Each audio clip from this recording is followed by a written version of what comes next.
Hi everyone, I'm Kyle Pearl. I'm a professional cellist, composer, and educator based out of the Miami area. If you're watching this video, you're probably looking for a cello teacher online. I know it's a very difficult decision and you have lots and lots of options, so I've made this short video to help you get to know me and my teaching style a little bit better to help you make your choice. I currently study cello and composition at the Frost School of Music. I've been teaching lessons both online and in person for the past 5 years.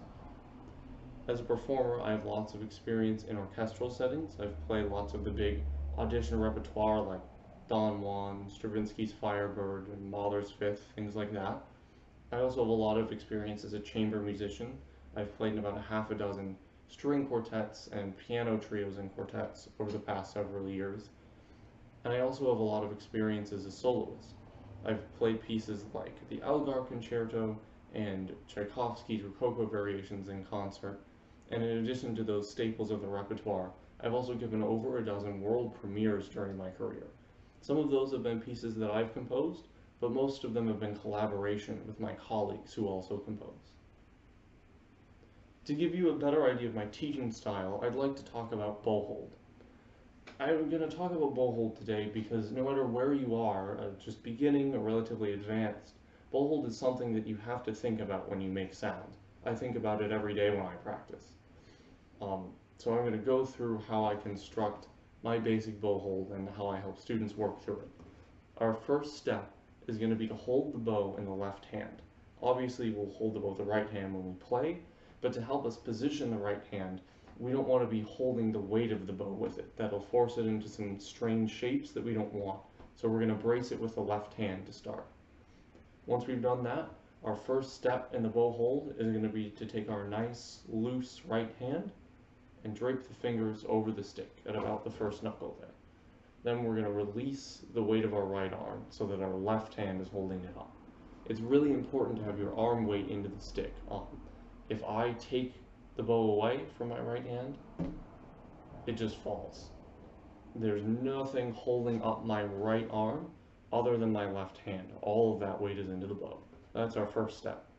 Our second step is going to be to tuck our thumb in. We're going to put our thumb on the upper part of the frog there. You can see it splits into two, and we're going to put our bow on the kind of the edge or the tip of that upper part of it there under our draped fingers. So we relax the hand and then tuck the thumb under onto that part of the frog there. Our third and final step after we've gotten our loose hand hanging from the stick and then put our thumb under there is going to be to pronate. You may or may not have come across this term. It's fairly common in string teaching. Basically what it means is to turn your hand in towards your body. If you just kind of hold it out there in the natural way and you turn it inward towards yourself, that's pronating. The same is true with your left hand. That's pronating. So how we're going to apply that to our bow hold is we're just going to, with our hand rested and thumb tucked in, we're going to go from this to that. It's going to pull our pinky up a little bit. It should still be on the frog, not on the stick. And it's going to move our first finger a little bit out from the rest. This is going to help us put our right arm into the string. This first finger will. So now that we have this, we're going to take that and put it onto the string. You can tell there's a lot of weight in there, and having the weight of this arm and shoulder is really important for producing a sound. So now that we have our arm weight and our bow hold, we're going to just kind of test the waters by taking a really slow down bow and a really slow up bow.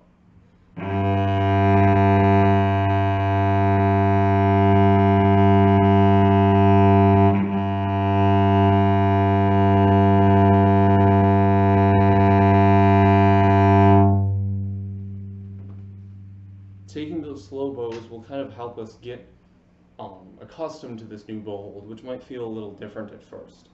You can hear that I'm getting a big round sound, and that's from my arm weight and my contact point. I'm relatively close to the bridge, and I have the whole weight of this side into the string, which helps me get this sound. If you find that you're kind of squeaking and going over the string, you probably want to slow the bow down and use a little bit more arm weight. If you find that you're crunching, you're not getting a sound, and you're going to want to use a little bit less arm weight and move the bow along a little bit faster. Those are some general troubleshooting tips. So to recap the bow hold, we're going to start holding in the left hand. We're going to drape our right hand over the stick, very, very loose. Tuck our thumb into that top part. Pronate, first finger out, pinky up a little bit. And then we're going to put that onto the string. Now we're going to take a slow down bow and a really slow up bow to kind of get a feel for this and start finding the sound that we want.